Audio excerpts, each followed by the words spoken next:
할렐루야. 153 저녁기도에 오신 여러분들을 주님의 이름으로 환영하고 축복합니다. 오늘부터 다시 장마가 시작되어진다고 하죠. 비 오는 가운데 안전과 또한 날씨가 습하다 보니까 우리의 마음을 좀 이렇게 좀 추스리기가, 감정 컨트롤하기가 좀 쉽지 않은 날씨들입니다. 그럴수록 주님의 마음으로 우리들이 무장되어져서 우리들이 만나는 모든 사람들에게 이런 짜증날 수 있는 환경 가운데서 반대 정신이 드러날 수 있는 그런 은혜가 우리 가운데 있게 되기를 바라겠습니다. 먼저 하나님의 말씀 보도록 합니다. 누가복음 10장 38절부터 42절 말씀까지 보도록 하겠습니다. 누가복음 10장 38절에서 42절 말씀입니다. 우리 같이 한 목소리로 다 함께 봉독하도록 하겠습니다. 시작. 그들이 길 갈 때에 예수께서 한 마을에 들어가심에 마르다라 이름하는 한 여자가 자기 집으로 영접하더라. 그에게 마리아라는 동생이 있어 주의 발치에 앉아 그의 말씀을 듣더니 마르다는 준비하는 일이 많아 마음이 분주한지라. 예수께 나아가 이르되 주여, 내 동생이 나 혼자 일하게 두는 것을 생각하지 아니하시나이까? 그를 명하사 나를 도와주라 하소서. 주께서 대답하여 이르시되 마르다야 마르다야, 내가 많은 일로 염려하고 근심하나 몇 가지만 하든지 혹은 한 가지만이라도 족하니라. 마리아는 이 좋은 편을 택하였으니 빼앗기지 아니하리라 하시니라. 아멘.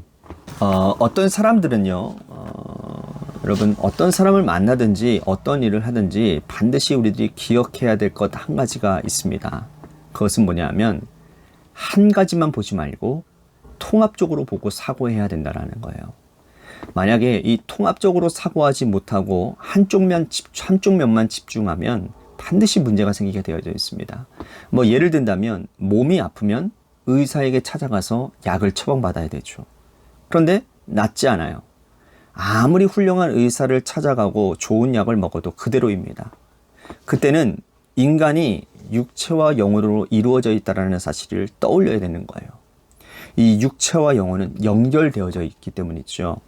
그러므로 마음이 병이 들어서 스트레스를 받고 영혼의 상처를 받으면 육체도 아프게 되는 것이죠. 그러니까 몸만 치료해서는 온전히 낫지 않는 경우들이 있다는 거예요. 마음과 몸을 함께 살펴야 된다는 것입니다. 교회 공동체 안에서도 이런 일들이 자주 일어나요. 어떤 시설물들이 불편하다고 해서 치워버리면 어린아이들이 불편을 겪을 때가 있습니다.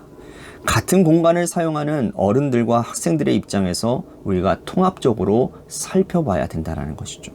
정부도 마찬가지입니다. 각 부처에서 모든 결정권을 맡기지 않아요. 어떤 부서가 적극적으로 의욕을 가지고 일을 할 때에 그 부서의 일이 다른 부서와 충돌할 수 있기 때문인 것이죠. 그 때문에 총리가 컨트롤 타워가 되어져서 정부 각 부처를 조율하는 것이죠. 신앙도 역시 마찬가지입니다. 오늘 본문 말씀을 통해서 듣는 생활과 봉사 생활이 균형을 이루어야 된다는 것을 말씀하고 있는 거예요. 예수님께서 사랑하신 어느 한 가정을 방문하게 되죠. 그 집에는 마르다와 마리아라는 자매가 살고 있었습니다. 이들은 자매였지만 성향은 너무나도 달랐어요. 마르다는 외향적이고 적극적이고 사람 섬기는 것을 아주 잘하는 사람이었어요. 반면에 마리아는 내성적이고 조용한 여인이었습니다. 예수님께서 그들이 사는 마을에 나타나시자마자 마르다가요, 주님을 자기 집으로 모셔가는 거예요. 38절 말씀 보십시오. 그들이 길 갈 때에 예수께서 한 마을에 들어가심에 마르다라 이름하는 여자가 자기 집으로 영접하더라. 그러니까 참 마르다의 기질과 성향을 우리들은 잘 알 수 있는 것이죠. 마르다는 동네 어귀의 사람들과 교제하고 대화하기를 즐겨했던 것 같습니다. 그러나 마리아는요, 항상 집에 머물기를 좋아했던 사람인 것 같아요. 예수님께서 그날도 자기 마을에 들어오자마자 마르다는 기다렸다는 듯이 주님을 모시고 자기 집으로 모셔오는 거예요. 이어서 39절과 40절 말씀 보십시오. 그에게 마리아라는 동생이 있어 주의 발치에 앉아 그의 말씀을 듣더니 마르다는 준비하는 일이 많아 마음이 분주한지라. 예수께 나아가 이르되 주여, 내 동생이 나 혼자 일하게 두는 것을 생각하지 아니하시나이까? 그를 명하사 나를 도와주라 하소서. 마리아는 평소에 자기 성향대로 예수님 발 아래에 앉아서 말씀의 귀를 기울이게 되었어요. 마르다도 자기 기질에 따라 음식을 장만하느냐고 아주 분주하게 움직이고 있습니다. 주님이 예고하시고 찾아온 것도 아니기 때문이었지요. 그래서 미리 준비할 수 없어서 준비하는 것이 많았던 것 같아요. 음식을 준비하랴 이리저리 동분서주합니다.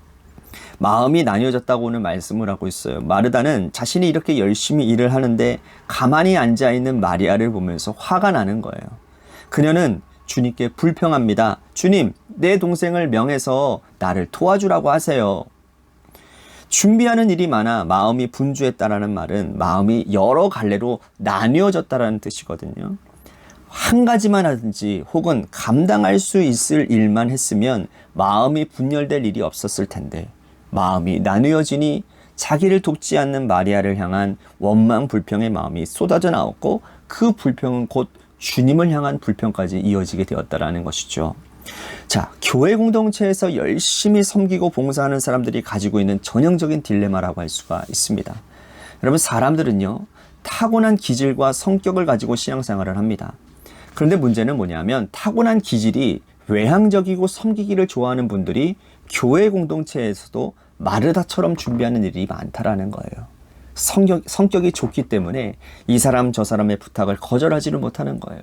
결국은 여러 가지 봉사를 하게 되고 결국에는 감당할 수 없게 되어질 때에 마음에 분열이 생기게 되어지는 거예요. 마음이 분열이 되어지면 원망 불평이 생기게 되는 겁니다. 나는 이렇게 열심히 일을 하는데 다른 사람들은 가만히 와서 예배만 드리고 돌아간다라는 그런 원망이 터져 나오게 된다는 것이죠.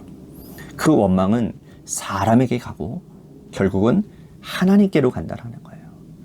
이렇게 원망하는 사람들에게 주님은 적절한 치료와 회복의 말씀을 들려주십니다. 자, 41절과 42절 말씀을 보시겠습니다. 주께서 대답하여 이르시되 마르다야 마르다야 내가 많은 일로 염려하고 근심하나 몇 가지만 하든지 혹은 한 가지만이라도 족하니라. 마리아는 이 좋은 편을 택하였으니 빼앗기지 아니하리라 하시니라. 자, 얼핏 보면요, 마르다를 질책하시고 마리아만 칭찬하시는 모습으로 보일 때가 있어요. 하지만 깊이 들여다보면 그렇지가 않아요. 주님은 마르다의 이름을 연이어 2번이나 부르십니다.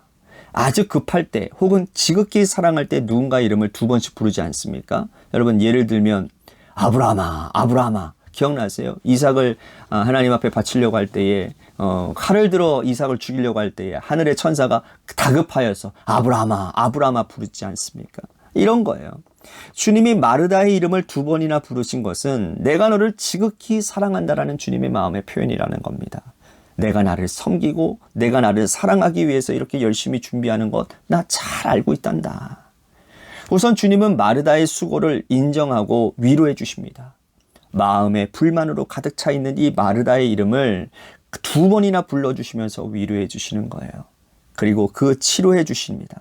감당할 수 있는 일 한 가지만 하든지 혹은 몇 가지만 하라고 말씀을 하시는 거예요. 주님은 마르다에게 우선순위도 분명히 하고 계신다라는 거예요. 섬기고 봉사하는 일보다 먼저 해야 될 일이 있는데 그것은 뭐냐? 말씀 듣는 일이 우선이 되어야 된다는 것이죠. 먼저 말씀 듣고 그 다음 가서 섬기고 일하면 되지 않느냐라고 마르다에게 방향을 제시하고 계시는 겁니다. 오늘 이 말씀은 같은 고민을 하고 있는 우리들에게도 꼭 필요한 말씀이라고 생각이 되어집니다. 한 가지만 하든지 감당할 수 있는 범위에서 몇 가지만 하는 것이 중요합니다. 무엇보다도 우선순위는 말씀 듣는 거예요. 그러면 마리아에게는 문제가 없을까요? 마리아에게도 문제가 있는 거예요. 2가지 문제점이 있습니다. 첫 번째는 공감 능력이 부족하다는 거예요. 아니, 언니 마르다가 막 분주하게 일하고 있는 거 보면 여러분 마음이 불편해야 되는 거 아니겠습니까? 그죠? 이것이 정상이에요. 하지만 마리아는 아랑곳하지 않습니다. 주님 발 아래에서 말씀만 듣고 있는 거예요. 어떻게 보면 굉장히 얄미운 캐릭터 아닙니까? 교회 공동체 안에도 또 이런 분들이 있습니다. 나는 예배 드리기 위해서 왔고 말씀 듣기 위해서 왔는데 난 이것만 하겠다라는 거예요. 그것도 근데 하나님 보시기에는 정상적이지가 않아요. 2번째 문제는 듣기만 하고 일할 자리를 만들지 않는다는 겁니다. 신앙생활은 여러분 꼭 기억하십시오. 듣고 일해야 되는 곳입니다. 다시요. 신앙생활은 듣고 일하는 겁니다. 일한다라고 하니까 뭐 어디 교회 봉사만 얘기하고 뭐 교회를 섬기는 것만 생각하는데 아니에요. 듣고 하나님의 뜻을 행하는 일들이라는 거예요. 봉사를 해야 들은 말씀을 실천할 수 있습니다. 이웃을 섬겨야 들은 말씀을 실천할 수가 있기 때문이라는 것이죠. 우리는 교회 공동체에서 말씀을 듣고 배우고 은혜를 받습니다. 그리고 결국에는 우리는 뭐예요? 교회 안에만 생활하는 사람들이 아니잖아요. 교회 생활만이 우리의 인생의 전부입니까? 아니에요. 교회 생활은 익히 지극히 아주 일부입니다. 우리가 나아가야 될 곳은 어디입니까? 우리의 일터예요. 우리의 가정이에요. 말씀 듣고 말씀이 진리인 것을 거짓인지를 여러분 시험해 봐야 되는 거예요. 교회 안에서는 이렇게 해야 합니다. 성도가 성도를 섬기는 일, 어린 생명을 가르치는 일, 어린 영혼들을 위해서 봉사하는 일, 우리가 마땅히 해야 될 일입니다. 말씀만 듣고 일하지 않으면 내가 말씀을 바로 알고 있는지 살피지 못하는 사람이 될 수 있다는 거예요. 혹시 오늘 우리에게도 이러한 문제가 있지 않은지를 좀 살펴보기를 바라겠습니다. 마리아는 이기적인 신앙생활로 말씀만 듣고 다른 사람들을 분노하게 만드는 사람이었어요. 내가 우선순위를 지키는 것이 다른 일을 시험에 들게 한다면 그거는 책망받아 마땅한 것입니다. 오늘 우리가 마리아와 마르다를 함께 받아들이고 균형 가지고 살아가는 믿음의 백성들이 다 되셔야 될 줄로 믿습니다. 좀 오늘 말씀을 생각하면서 우리 같이 기도했으면 좋겠습니다. 우리가 균형 잡힌 신앙생활을 좀 할 수 있었으면 좋겠다. 듣는 것과 봉사하는 일, 세상에서 나아가 사람들을 섬기는 일, 이러한 일들, 하나님의 마음을 품고 행하는 일들, 듣는 말씀과 나의 행함이 균형을 잡힌 신앙생활이 되도록 인도해 주시고, 특히나 하나님, 내 이기적인 마음으로 신앙생활하여 다른 사람들에게 상처를 주거나 또한 분열이 일어나지 않는 그런 일들, 분열이 일어나는 일들이 우리 안에 일어나지 않도록 인도해 주시옵소서라고 오늘 말씀을 생각하면서 우리 같이 기도했으면 좋겠습니다. 또 한 가지 우리 교회 공동체를 위해서 기도합니다. 하나님께서 세워주신 몸된 교회가 재개발 가운데서 하나님 은혜 가운데 모든 일들이 순조롭게 잘 진행되어질 수 있도록 인도해 주시옵소서라고 우리 같이 기도했으면 좋겠고요. 또 한 가지 우리 같이 기도할 것은 우리 육신의 질병으로 고통당하시는 분들이 있습니다. 그분들을 위해서 기도해 주시고, 우리 고3 수험생과 이예림 청년을 위해서 기도해 주시고, 마지막으로 여러분들의 삶의 자리와 여러분들의 자녀들을 위해서 기도하시다가 시간 돌아가시기를 바랍니다. 노래 끝날 때까지 함께 우리 같이 기도하며 나아가도록 하겠습니다. 기도하시겠습니다.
네.